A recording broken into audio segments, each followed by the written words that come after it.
Hi friends, నేను మీ యోగానంద్. అందరికీ నమస్కారం అండి. పైన మీరు టైటిల్ అయితే చూసింటారు, ఆరోగ్యమే మహాభాగ్యం.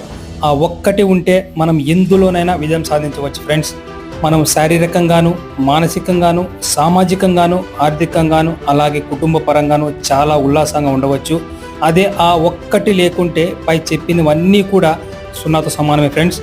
ప్రతి ఒక్కరూ ఆరోగ్యంగా ఉండడానికి ప్రయత్నించాలి. కనీసం వారానికి 4 రోజులు, రోజుకు గంట చొప్పున మనం వ్యాయామం చేసుకోవడం అలవరుచుకోవాలి. ఈ సృష్టికర్త ప్రపంచంలో ప్రతి జీవికి 24 గంటల సమయం అయితే ఇచ్చారు. మన గంప నాగేశ్వరరావు గారు చెప్పినట్లు ఒక రోజును మనం 7, 8, 9గా అయితే విభజించుకోవాలి. 7 గంటలు మంచి నిద్రపోవాలి, 8 గంటలు కష్టపడి పని చేయటం, అలాగే మిగిలిన 9 గంటలు మనం కుటుంబం కోసం, స్నేహితుల కోసం, అలాగే మన అభిరుచుల మీద, సామాజిక కార్యక్రమాల మీద మనం దృష్టి సారిస్తూ ఉండాలి. ఓకేనా ఫ్రెండ్స్, మీ యోగానంద్. బాయ్.